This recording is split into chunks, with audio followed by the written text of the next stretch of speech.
आरोग्य। Hi hello नमस्ते, मैं हूं अपूर्वा और आप सबका हमारे इस विशेष प्रोग्राम में जिसका नाम है आरोग्यम बहुत बहुत स्वागत है। दोस्तों, आजकल की भागा दौड़ी से भरी जिंदगी में त्वचा का ख्याल रखना बहुत ही मुश्किल हो जाता है। फिर कील मुहासों से लेकर सोराइसिस, पिगमेंटेशन तक बहुत सारी तकलीफें होने लगती है। आयुर्वेद में इन तकलीफों पे क्या उपाय है? आयुर्वेद इन तकलीफों पे इतना इफेक्टिव क्यों है?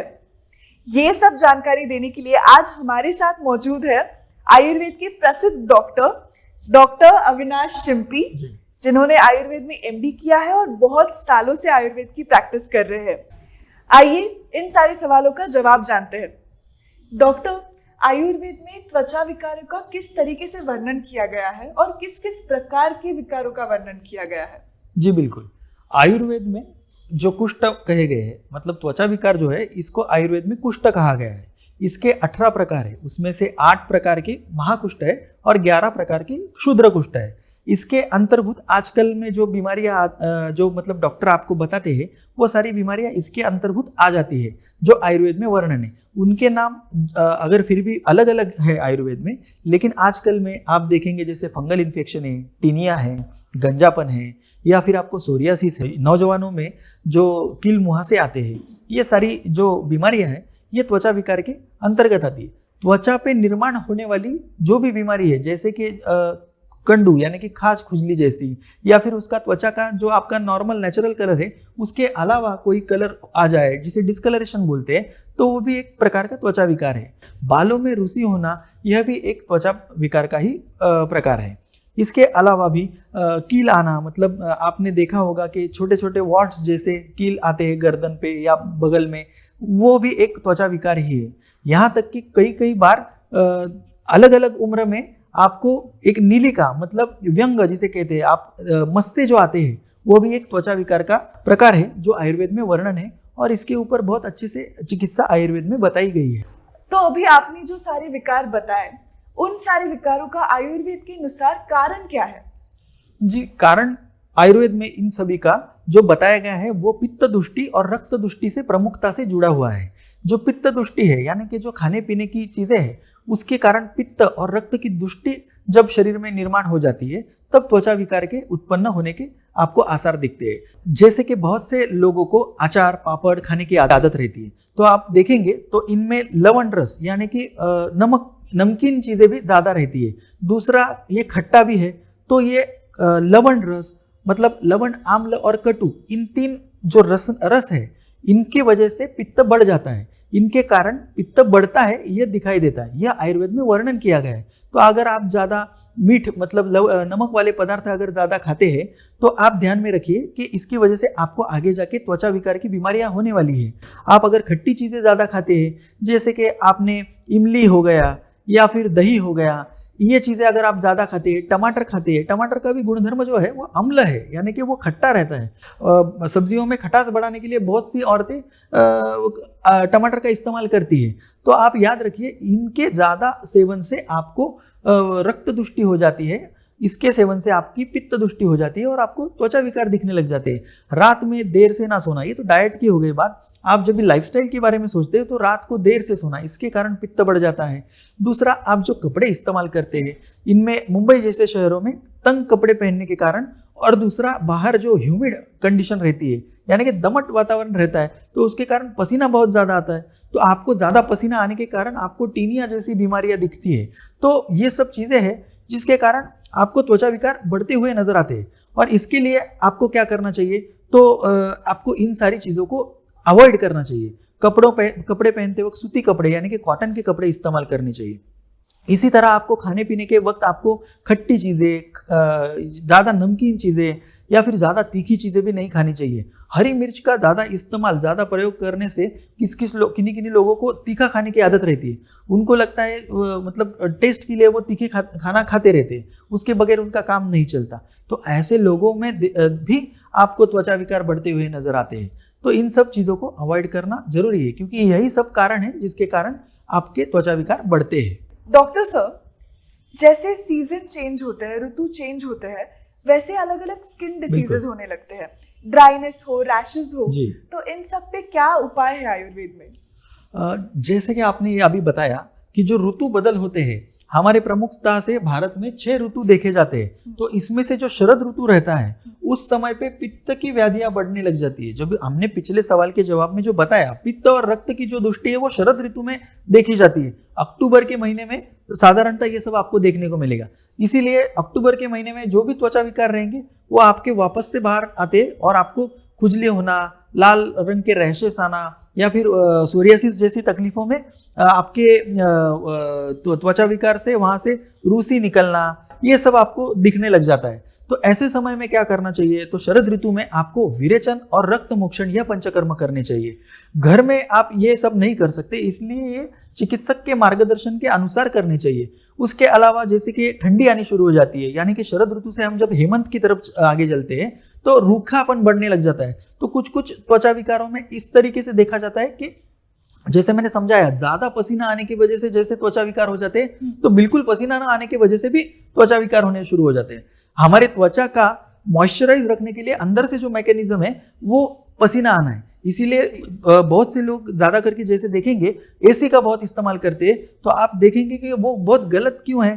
तो अगर हमको पसीना आया ही नहीं बिल्कुल तो भी हमको दिक्कत है, क्योंकि फिर वो ड्राइनेस यानी कि रूखापन अपने बॉडी पे, अपने त्वचा पे ज्यादा दिखने लग जाता है और उसके कारण अलग अलग प्रकार के त्वचा विकार दिखने लग जाते हैं। तो ऐसे समय में क्या करना चाहिए? आपको रोज तिल का तेल लगाकर मालिश करनी चाहिए पूरे बदन की, और उसके बाद में गर्म पानी से नहाना चाहिए।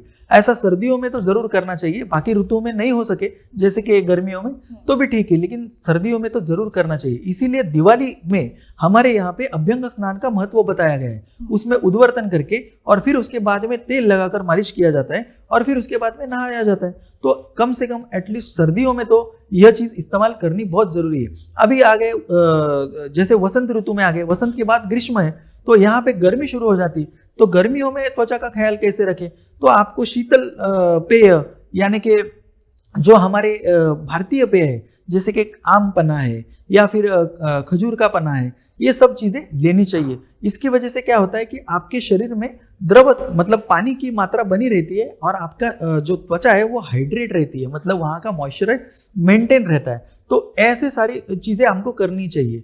तो इन सब चीज़ों का अगर आप अपने लाइफस्टाइल में, डाइट में, आपके जिंदगी में अगर आप ये करेंगे तो आपको फायदा दिखेगा। सर, बड़े शहरों में, मेट्रोपॉलिटन शहरों में पोल्यूशन की वजह से भी काफी स्किन प्रॉब्लम्स होते हैं, उस पे क्या उपाय बताएंगे आप? जी, ये बहुत अच्छा सवाल आपने पूछा। पोल्यूशन के कारण आपको देखा जाएगा कि बहुत सारी बीमारियां होती है।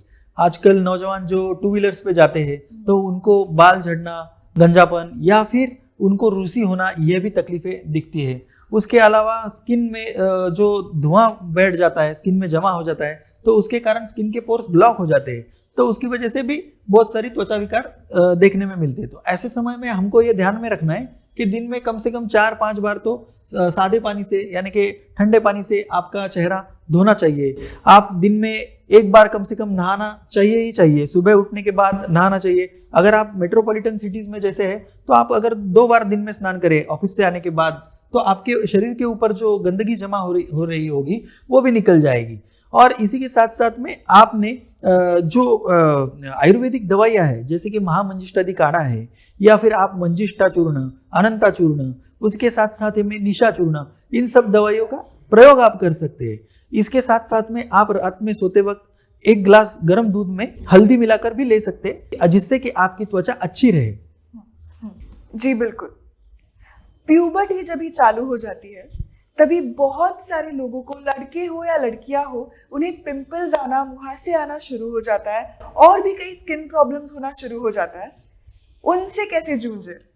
जी हाँ, आयुर्वेद में जो स्किन डिसीजेस है उसमें तारुण्य पिटिका नाम का एक अध्याय वर्णन है जो कि आपके एक्ने, पिंपल्स, इससे कोरिलेट करता है। तो ऐसे जो युवक है, जो युवतियां हैं, उन्होंने आयुर्वेद का इलाज इसमें करना चाहिए, इससे कि उनको जल्दी आराम आ जाता है। आयुर्वेद में बताया गया रक्त मोक्षण और उसका जो एक प्रकार है लीच थेरेपी, उसमें आपका ये जो चेहरे पे लीच यानी कि जौक लगाई जाती है और वो जौक लगाने से जो वहाँ का जो दूषित रक्त है वो वहाँ से निकल जाता है। तो उसके कारण जो कील मुहासे जो रहते हैं वो नहीं आते हैं।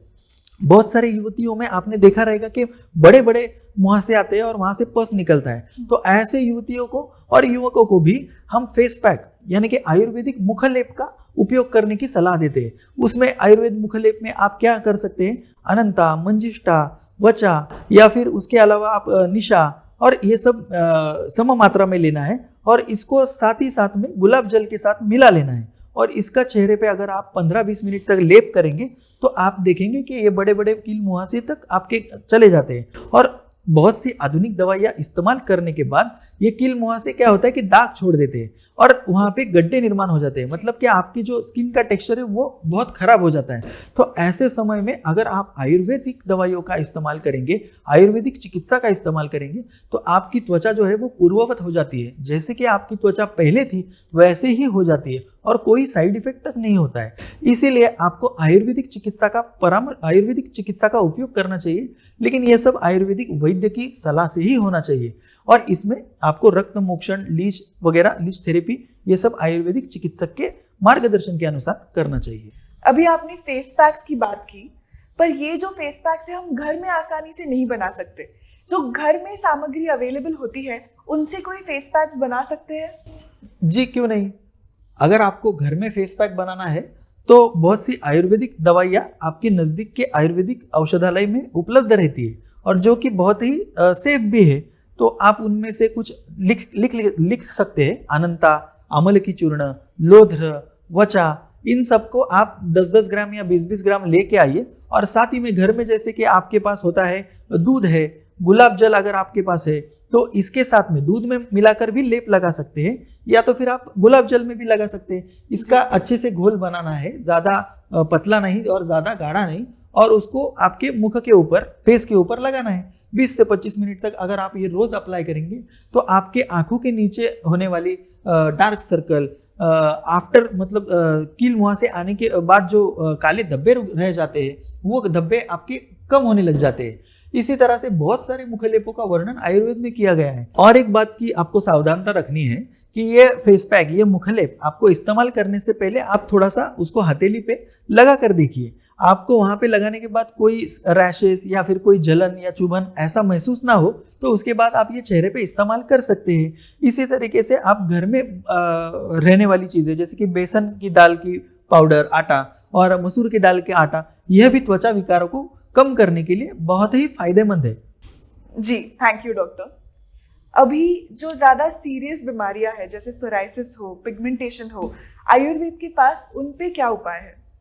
आयुर्वेद में इस सारी बीमारियों के लिए बहुत अच्छी तरीके से वर्णन किया गया है। इनके ऊपर आयुर्वेद में बहुत सारी औषधियाँ हैं। बृहद मंजिष्ठादि काढ़ा, अरगवदादि काढ़ा, उसके बाद में अनंता, मंजिष्ठा, लघु मंजिष्ठा, ऐसे बहुत सारे औषधि चूर्ण भी है। इसके अलावा रसकल्प में अगर आप देखेंगे तो आरोग्यवर्धिनी, गंधक रसायन, उसके बाद में नवजीवन रस, उसके बाद में आप लेंगे तो पुनर्नवा मंडूर, इन सारी दवाइयों का बहुत अच्छे से इस्तेमाल किया गया है।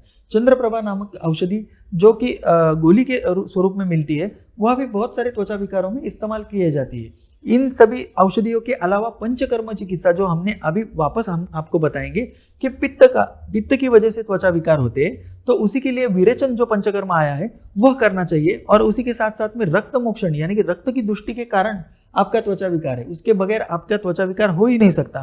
तो विरेचन के बाद रक्त मोक्षण करना चाहिए। इसमें त्वचा विकारों में घी पीना, औषधि युक्त ऐसा घी जो रहता है वह पीना बहुत ही लाभकर रहता है। तो ऐसा घी आपको आयुर्वेदिक चिकित्सक के मार्गदर्शन के अनुसार दिन में 2 बार आप ले सकते हैं। उसमें महातिक्त घी, इंदुकांत घी, आरगवदादि घी, बाकुची घृत, ऐसे बहुत से अलग अलग घृत का यानी कि घी का इस्तेमाल आयुर्वेद शास्त्र में बताया गया है। और इसी के तरह बहुत सारी चिकित्सा आपके अपने आयुर्वेद में उपलब्ध है। Thank you so much. आपने हमारे सारे सवालों के बहुत अच्छे से जवाब दिए। अपना कीमती समय देने के लिए भी बहुत बहुत शुक्रिया। जी बिल्कुल। अब अपने दोस्त और होस्ट को इजाजत दीजिए, फिर मुलाकात जरूर होगी आरोग्यम के अगले एपिसोड में। तब तक अपना ख्याल रखिएगा। Take care. नमस्ते।